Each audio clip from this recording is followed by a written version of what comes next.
Hello everyone, welcome back to Start Edu. Continue with our previous video. हम आज history थोड़ी सी history रह गई हमारी, बस वो पढ़ेंगे और उसके बाद में आपको आज का फ्यूचर बिजनेस के बारे में भी समझाऊंगी. So stay tuned with me. Okay, तो आज का सेशन शुरू करते हैं. आज हम पढ़ेंगे about major exports and imports कि पुराने टाइम में ऐसी कौन सी बड़ी बड़ी चीज़ें, मेन चीज़ें थी जिनको हम एक्सपोर्ट भी करते थे और इम्पोर्ट भी करते थे. तो सबसे पहले हम एक्सपोर्ट्स चीज़ों की बात करते हैं. एक्सपोर्ट्स में आती थी आपकी spices, parrot, wheat, sugar, live animals, जिंदा जानवरों को भी हम यूज़ करते थे. उनके हाइड्स, उनकी स्किन, उनके फर्स, उनके हॉर्न्स, टोटवाइज की जो शेल्स होती थी, पर्ल्स, हमारे granite, turquoise and copper, indigo, opium, sesame oil, cotton, sapphires, quartz, crystal, lapis, lazuli, ये सारी चीज़ों को हम पुराने टाइम में एक्सपोर्ट करते थे. तो ये कुछ ऐसी चीज़ें थी जिनको हम एक्सपोर्ट करते थे. और कुछ चीज़ें ऐसी थी जिनको हम इंपोर्ट करते थे. वो कौन कौन सी थी? Horses, gold, coral, animal products, silver, lead, Chinese silk, tin, copper, flax and linen, glass, amber, wine, rubies और बहुत सारी चीज़ें.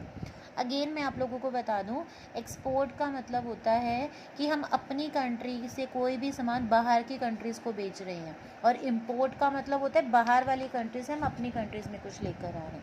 तो ये था हमारे कुछ major imports and exports products.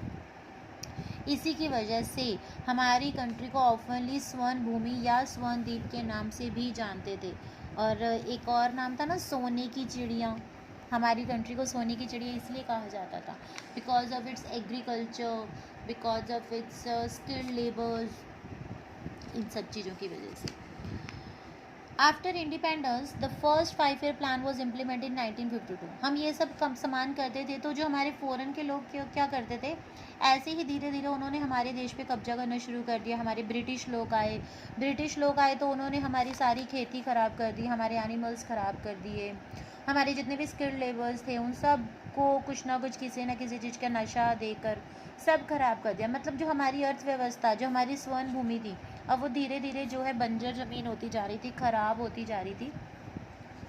But जब हमने उनसे इंडिपेंडेंस ली, हमारी आफ्टर आर इंडिपेंडेंस, हमने सबसे पहले शुरू किया फर्स्ट 5 ईयर प्लान, जो हमने 1952 में शुरू किया था. शुरुआत में हमें थोड़ी सी दिक्कतें आई, लेकिन धीरे धीरे हमारे हालात दोबारा से सुधरने शुरू हो गए. Importance was given. और इस टाइम पे जब फर्स्ट 5 ईयर का प्लान इम्प्लीमेंट किया गया था, तब जो है जितनी भी हमारी मॉडर्न इंडस्ट्रीज़ हैं, मॉडर्न टेक्नोलॉजीज़ हैं, हमारे साइंटिफिक इंस्टीट्यूट्स हैं, स्पेस या न्यूक्लियर रिलेटेड कोई भी प्रोग्राम, इनको ज़्यादा महत्व दिया गया. और धीरे धीरे हम दोबारा से अपनी, पूरी तरह से तो नहीं कह सकते, लेकिन थोड़ा बहुत 50% हम अपनी पुरानी अर्थव्यवस्था में धीरे धीरे आ गए आफ्टर इंडिपेंडेंस. तो ये था बच्चे सब हमारा अबाउट आर हिस्ट्री. जितना भी ट्रेड एंड कॉमर्स हमने हिस्ट्री में किया. ऐसा नहीं है कि हमने आज एकदम से आके नया वर्ड डिस्क्राइब कर दिया बिजनेस और करने लग गए. नहीं, ये पहले से ही चला आ रहा है. तो इसीलिए मैं चाहती थी कि आपका फ्यूचर बिजनेस जानने से पहले आपको इन सब के बारे में भी पता होना बहुत ज़रूरी है. एंड येस, ये कुछ मैंने अपनी तरफ से नहीं करवाया है, ये आपके एनसीईआरटी के बुक में गिवन है. आप लोग भी चेक कर लीजिएगा. अगर आपको लगता है कि आपका कोई टॉपिक रह गया है, then I can repeat it और सॉल्व इट. तो ये था all about our history of trade and commerce. आज हम पढ़ेंगे एक्चुअल बिजनेस यार, मतलब कि हमारे फ्यूचर बिजनेस के बारे में, कि फ्यूचर बिजनेस होता क्या है. मैंने आपको शुरुआत में बताया था बिजनेस क्या होता है. जो भी हम किसी भी गुड्स या सर्विसेज को सप्लाई करते हैं या एक्सचेंज करते हैं दो लोगों के बीच में, so that is known as business. जो आपका बिजनेस वर्ड है, ये कहाँ से डिराइव हुआ है? बीजी वर्ड से डिराइव हुआ है. बीजी किस चीज़ में होते हैं? आप परचेज़ करने में, प्रोडक्शन करने में, सेल करने में, गुड्स एंड सर्विसेज को क्या करने के लिए? और ऑब्वियस ही बात है, प्रॉफिट अर्न करने के लिए. आप लोगों की नीड्स को पूरा करते हो और उसके रिटर्न में आपको क्या मिलता है? आपको प्रॉफिट ही होता है ना. आप कुछ ना कुछ कमाते ही हो. तो यही तो है business. People use various activities to satisfy their needs. और इस नीड्स को पूरा करने के लिए जो लोग हैं वो काफ़ी अलग अलग एक्टिविटीज़ को जो है परफॉर्म. उन एक्टिविटीज़ को हमने ब्रॉडली क्लासीफाइड किया 2 एक्टिविटीज़ में. एक है इकोनॉमिक एक्टिविटी और एक है non economic activity. Economic activity क्या होता है? ऐसी कोई भी एक्टिविटी, ऐसा कोई भी काम जो आप कर रहे हो और जिसके रिटर्न में आप कुछ ना कुछ प्रॉफिट अर्न कर रहे हो. ठीक है. जैसे कि आप कह सकते हो कि आप अपने जीने के लिए वो काम कर रहे हो, तो वो इकोनॉमिक एक्टिविटी में आता है। ठीक है, फॉर एग्जांपल कोई भी वर्कर है, वो किसी फैक्ट्री में वर्क कर रहा है, तो उसको इन रिटर्न सैलरी मिलेगी तो वो अपना घर चलाएगा, पेट भरेगा। ठीक है, तो ये होगी इकोनॉमिक एक्टिविटी। कोई भी टीचर है, ठीक है, अगर वो स्कूल में पढ़ा रहा है तो वो इकोनॉमिक एक्टिविटी है।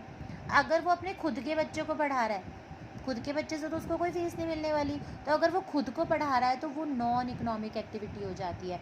नॉन इकोनॉमिक एक्टिविटी क्या होती है बच्चों? ऐसी एक्टिविटीज़ जो आप किसी से प्यार करते हो, किसी से या किसी के साथ आपके इमोशंस जुड़े हुए हैं, या फिर आपको किसी से सिंपैथी है, ठीक है, उनके लिए आपने उनका कोई काम कर दिया, तो वो सारी एक्टिविटीज़ आपकी किस में आ जाती हैं? नॉन इकोनॉमिक एक्टिविटीज़ में। जैसे कि हाउस वाइफ्स खाना बनाती हैं घर में, लाइक हमारी मम्मियाँ खाना बनाती हैं, इन रिटर्न हम उनको पैसे थोड़ी देते हैं, और वो भी हमारे लिए खाना क्यों बनाती है? हमसे प्यार करती है, हमारा ख्याल रखती है, इसलिए बनाती है।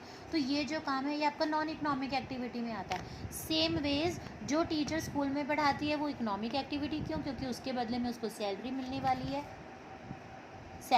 वाली है। और अगर वही टीचर घर में अपने बच्चे को पढ़ा रही है तो वो नॉन इकोनॉमिक एक्टिविटी में आ जाती है। कोई भी बच्चा है, किसी भी ओल्ड पर्सन को रोड क्रॉस करने में या उसका सामान उठाने में उसकी हेल्प कर दे, that is non economic activity. कोई भी डॉक्टर अपने खुद के क्लिनिक में काम कर रहा है तो उसको फीस मिलेगी उसकी। कोई भी पेशेंट आएगा, कोई दवाई लेगा उसे, तो वो उसकी फ़ीस लेगा। तो ये सारी क्या होंगी? Economic activity. तो नॉर्मली हम कह सकते हैं इकोनॉमिक एक्टिविटीज़ जिन एक्टिविटीज़ से या जिन काम करने से आपको प्रॉफिट हो रहा है, दैट इज़ इकोनॉमिक एक्टिविटी। और जो आप सिर्फ अपने प्लेजर के लिए, अपनी खुशी के लिए कर रहे हो, those activities are non as non economic activity. एक और एग्जांपल हम ले लेते हैं जो आज के टाइम में आप रिलेट कर पाओगे। लाइक आपके पास एक कार है, ठीक है, आपने उसको वॉश करवाने के लिए किसी को दिया, किसी वर्कर को दिया कि इसको वॉश कर दो, ठीक है, आपने सारी उसकी सर्विसिंग, हम कह सकते हैं, आपने सर्विस सेंटर में उसको भेज दिया, वो उसकी पूरी सर्विस करेगा, आपकी कार बिल्कुल चकाचक नहीं करके दे देगा। ठीक है, उसके रिटर्न में आप उसको कुछ दोगे, आप उसको पैसे दोगे कि हाँ तेरा इतना बिल हो गया, तू ले ले, ठीक है, आप उसको पैसे दे दोगे। तो ये है आपकी इकोनॉमिक एक्टिविटी। लेकिन वही काम, वही कार को वॉश करने का, साफ़ करने का काम आपके पापा कर रहे हैं और आप अपने पापा की हेल्प कर रहे हो, ठीक है, तो वो क्या होगा? वो इकोनॉमिक एक्टिविटी नहीं होगा, वो नॉन इकोनॉमिक एक्टिविटी होगा। क्यों? क्योंकि वो सिर्फ आप अपनी लव की वजह से कर रहे हो, आपको उसके साथ इमोशंस हैं, आपका खुद का काम है, आपको अच्छा लगता है, आपने कर लिया, आपको उसके बदले में कुछ पैसे थोड़ी मिलने वाले हैं। जस्ट आप अपनी हेल्प कर, आप खुद की कार धो रहे हो, दूसरों की थोड़ी धो रहे हो। सो that is a non economic activity. Further हम इकोनॉमिक एक्टिविटीज़ को 3 पार्ट्स में डिवाइड करते हैं, दैट इज़ बिजनेस। आपकी इकोनॉमिक एक्टिविटी जितना भी आप कोई भी आप बिजनेस करते हो वो आपका इकोनॉमिक एक्टिविटी में आता है। कोई भी आपका प्रोफेशन है, like teacher, doctor, lawyer, CA, engineering, businessman, कुछ भी है, वो जो भी आपका कोई प्रोफेशन है वो भी इकोनॉमिक एक्टिविटी है, क्योंकि आपको अपने प्रोफेशन के रिटर्न में कुछ ना कुछ मिलता है, कुछ ना कुछ प्रॉफिट अर्न करते हो आप। एम्प्लॉयमेंट, आप कहीं पर भी एज एन एम्प्लॉय या एज एन एम्प्लॉयर काम कर रहे हो, that is also considered as an economic activity. हम इनके बारे में और डीप में पढ़ेंगे इन फर्दर वीडियोज़। ये तो था about what is business, what is it is category divided into. Business क्या होता है और इसको कैटेगरी किस में डिवाइड किया गया? Economic and non economic activity में। अब हम पढ़ लेते हैं कि इसके कुछ करेक्टरिस्टिक्स हैं, इसके कुछ नेचर हैं आपकी बिजनेस एक्टिविटीज़ के। तो वो क्या है? सबसे पहले तो जो आपकी बिजनेस है वो इकोनॉमिक एक्टिविटी है, हम ऑलरेडी पढ़ चुके हैं, हम बिजनेस करते हैं for to earn the profit. Second है इसका production of goods and services. Business, आप बिजनेस करते हो, आप तो आप क्या कर रहे हो? आप प्रोड्यूस ही कर रहे हो ना, सामान को कर रहे हो, या कोई भी सर्विसेज को प्रोड्यूस कर रहे हो। सो इसका एक और कैरेक्टरिस्टिक्स क्या हुआ? Production of goods and services. Third क्या होगा? सोच कर बताओ।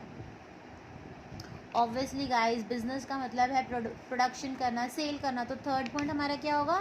Sales of goods and services. जब आप गुड्स एंड सर्विसेज को सेल करते हो तो that is also one of the characteristics of your business activities.